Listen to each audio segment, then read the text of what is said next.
There are moments in life when you are set apart, not by your own will, not by the will of the crowd, but by something far greater. It is not a comfortable place to be. It is not an easy burden to carry.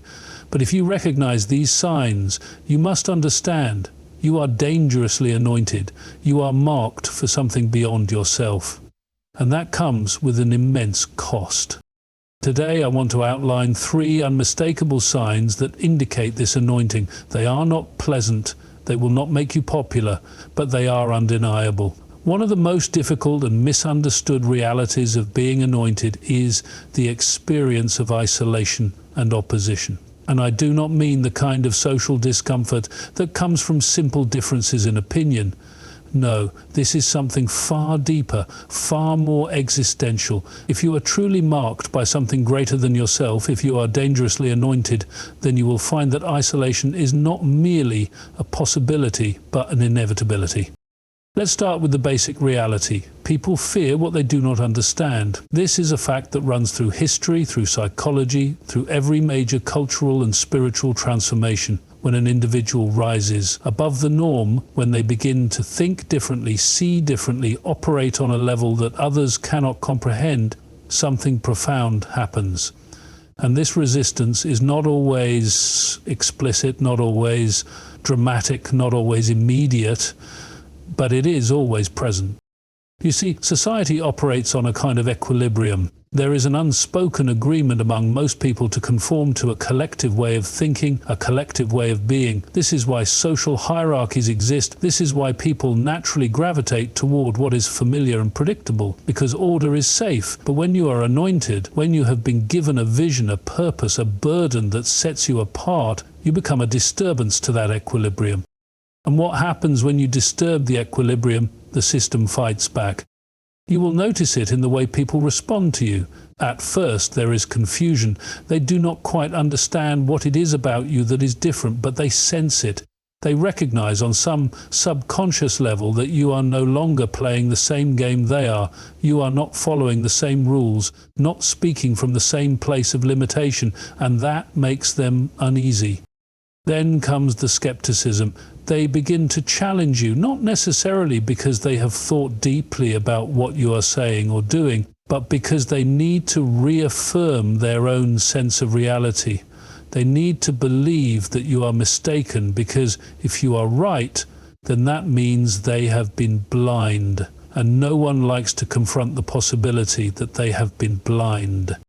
And if you persist, if you refuse to shrink yourself to fit into their expectations, opposition will come. Sometimes subtly, sometimes with full force, but it will come. History is filled with examples of this. The greatest minds, the greatest leaders, the greatest revolutionaries, all of them endured rejection. They were dismissed, ridiculed, exiled, even killed, not because they were weak, not because they were wrong, but because they saw what others refused to see.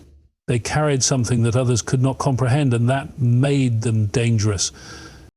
This is what it means to be dangerously anointed, to walk a path where very few will accompany you, to know things that you cannot easily explain to those who have not yet seen, to feel the weight of rejection and yet persist despite it.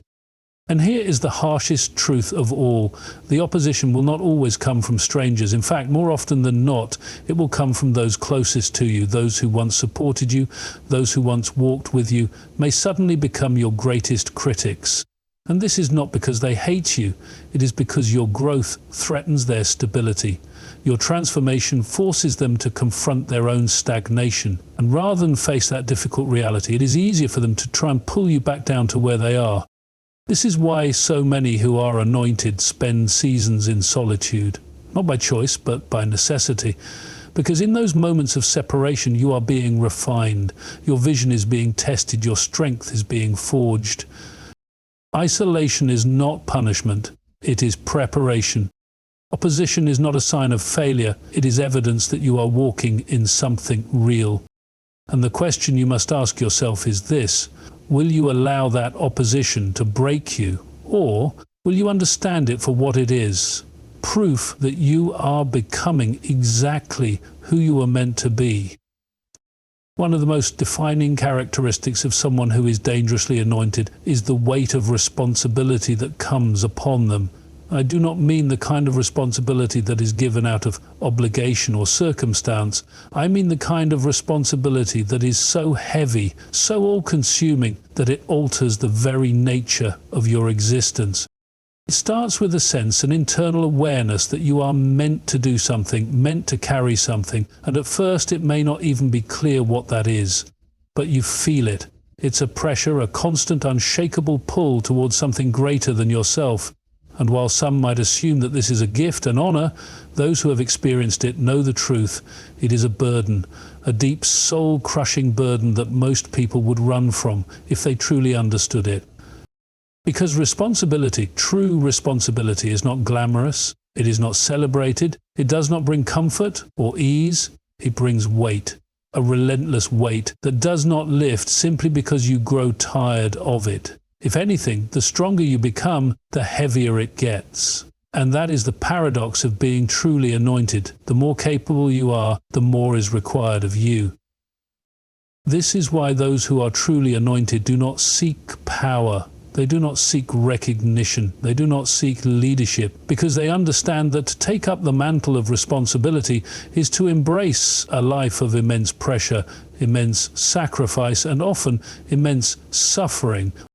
It is important to recognize that responsibility is not something that can be given. It is something that is recognized. And when you have been set apart for something greater, when you have been called into a position of influence or impact, you will find that responsibility seeks you out whether you want it or not.